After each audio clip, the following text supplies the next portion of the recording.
తో పాటు నట్టికుమార్ గారు జాయిన్ అయ్యారు. నట్టికుమార్ గారు నమస్తే అండి.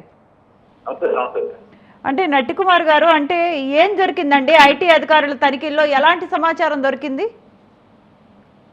మీకు మీకు తెలిసిన ఇన్ఫర్మేషన్ మీ దగ్గరకు వచ్చిన సమాచారం ప్రకారం నాకున్న సమాచారం ప్రకారం ఇంకా తనిఖీలు జరుగుతున్నాయి. వాళ్ళేం అఫీషియల్ గా బయట పెట్టలేదు. ఏం జరుగుతుందండి, మొత్తం సినిమా రిలీజ్ చేసిన తర్వాత అన్ని ఖాళీ అయిపోయి ఖజానాలు ఖాళీ అయి కూర్చుంటారు. ఈ సినిమా కలెక్షన్ రావాలంటే మళ్ళా 30 days పడుతుంది. అది సినిమా రిలీజ్ ముందు డబ్బులు ఉంటాయి, సినిమా రిలీజ్ అయినా 40 రోజుల తర్వాత డబ్బులు ఉంటాయి, ఎంత సూపర్ డబ్బులు హిట్ అయినా సరే.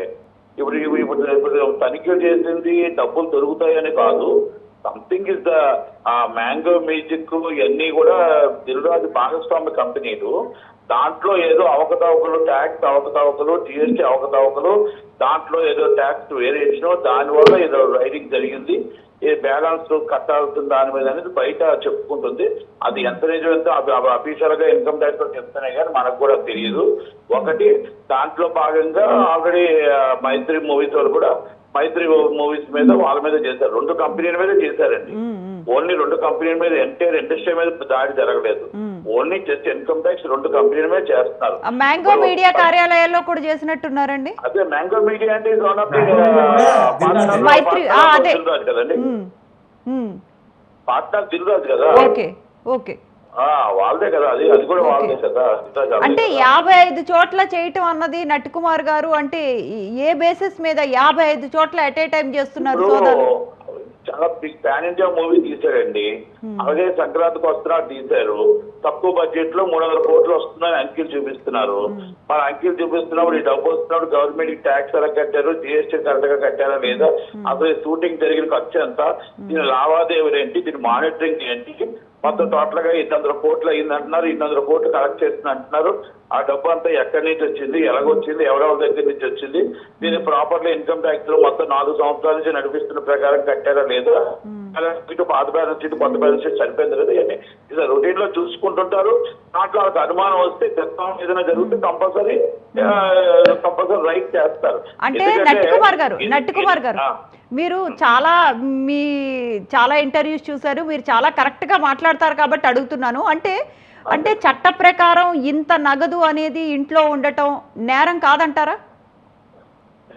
ఇంట్లో నగదు పెట్టుకుంటే కంపల్సరీ ఇన్కమ్ ట్యాక్స్ చట్ట ప్రకారం డబ్బు పెట్టుకుంటే నేరమే, డబ్బుతో తీసుకొచ్చి బ్లాక్ మనీ చేస్తే నేరమే. 18% గవర్నమెంట్ జిఎస్టీ కట్టాలి.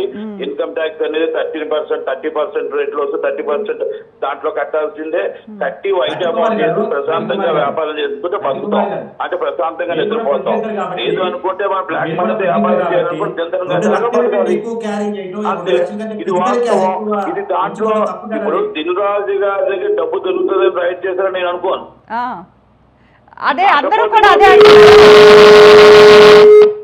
అంటే ఎఫ్డిసి చైర్మన్ గా పెట్టిన దిల్ రాజు గారి మీద రైడ్స్ చేయిస్తారు అని ఎవరు అనుకోవట్లేదు. వీళ్ళ టార్గెట్ వేరే ఉంది అంటున్నారు. వేరే ఎవరండి టార్గెట్? అంటే దిల్ రాజు గారు కాదు టార్గెట్, వేరే ఏదో ఉంది టార్గెట్ అంటున్నారు. మాకు అర్థం కావట్లేదు.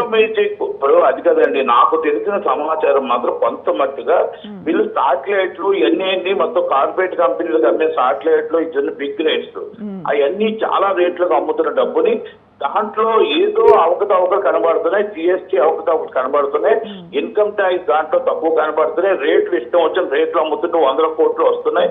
ఈ 100 కోట్ల డబ్బులు ఇలా పెట్టిన పెట్టుబడికి టాలీ కావట్లేదు, ఇది టాలీ కావట్లేదు. ఇప్పుడు ఉదాహరణకి వీళ్ళు ఒక సినిమా చేస్తే 175 కోట్లు అయితే 1000 కోట్లు కలెక్ట్ అయ్యాడు అంటున్నారు. ఈ 1000 కోట్లకి ట్యాక్స్ ఎక్కడిది, ఈ డబ్బు ఎక్కడి నుంచి వస్తుంది, ఏ అకౌంట్ నుంచి వెళ్ళింది, ఈ 175 కోట్లు ఏ ఫైనాన్స్ ఇచ్చాడు, ఎక్కడి నుంచి ఇచ్చాడు, పొద్దుటూరు వాళ్ళు ఇచ్చారా, పెద్దవాళ్ళు ఇచ్చారా, పక్కింటి వాళ్ళు ఇచ్చారా, మా ఇంటి వాళ్ళు ఇచ్చారా, ఎదురింటి వాళ్ళు ఇచ్చారా, ఆ ఇంటి వాళ్ళకి కరెక్ట్ గా ఎక్కడి నుంచి డబ్బు వచ్చింది, విదేశాల నుంచి వచ్చిందా, పక్క నుంచి వచ్చిందా, విదేశాల నుంచి ఇదంతా మొత్తం టోటల్ గా ఏంటంటే ఈ డబ్బు ఈ టైంలో ఇంత 1,000 కోట్లు కలెక్ట్ చేసింది అంటున్నారు. ఇది నిజమే ఎంత అబద్ధం? అవునా కదండి? ఈ అన్నిటి మీద మొత్తం అంటే నేను ఏమంటానంటే ఒక్క రోజు రైటింగ్ చేసినంత మాత్రాన ఒక రోజు రైటింగ్ చేసి రాత్రి రైటింగ్ చేస్తే అయిపోదండి. ఇది మానిటరింగ్ అనేది కంపల్సరీ. ఉన్నవే 10 సినిమాలు, ఉన్నవే 4 కంపెనీలు, మానిటరింగ్ చేసుకుంటూ ఉండాలి. మానిటరింగ్ చేసుకుంటూ ఉండాలి. వీరు ఇప్పుడు ఒకటే అంటారండి, ఒక సినిమా ఒక సాటిలైట్ సినిమా అవ్వచ్చు, మరి మందు టోటల్ గా అది కూడా స్టేట్ మార్కెట్ పబ్లిక్ సొమ్మే. ఇక రేట్ అమ్మినా పబ్లిక్ సొమ్మే. ఇటు నష్టపోయా అటు నష్టమే. పబ్లిక్ లాక్కుంటున్న డబ్బు తీసుకొని అది 100 కోట్ల రూపాయలు బిజినెస్ చేస్తారు. ఆ సినిమా ఎంత అమ్ముతుంది, ఎంత అమ్మితే ఎంత బిజినెస్ చేస్తుంది. అదే సార్, అదే నట్టికుమార్ గారు, అదే మనకి ట్యాక్సులు పే చేయకుండా వీళ్ళు ఇన్కమ్ ట్యాక్స్, నట్టికుమార్ గారు ట్యాక్సులు పే చేయకుండా ఇన్కమ్ ట్యాక్స్ రైడ్లు అయితే అంటే మా స్థాయిని పెంచినట్టు అని ఫీల్ అవుతున్నారు. మహా అయితే డబుల్ ట్యాక్స్ పే చేస్తాం, దొరికితే దొంగలు అన్నట్టు ఉండటం ఎంతవరకు కరెక్ట్ అనేది? చాలా మంది రోడ్డు మీద పడిపోయిన వాళ్ళు ఉన్నారు. మన స్థాయిని పెంచినట్టు అంటే ఉండదు, సెంట్రల్ జైలు లెక్కెట్టాల్సిందే. అంటే ఎవరికి ఏమండి ED and income tax, central government కానీ స్టేట్ గవర్నమెంట్ కానీ అంత చూస్తూ ఊరుకోవండి. ఇప్పుడు మోడీ గారి గవర్నమెంట్ లో అంత చూస్తూ ఊరుకోవు. మీరు చూస్తున్నారు కదా, ఏదో ఒకటి కంపల్సరీ నోటీసులు ఇవన్నీ కంటిన్యూ ఉన్నాయి.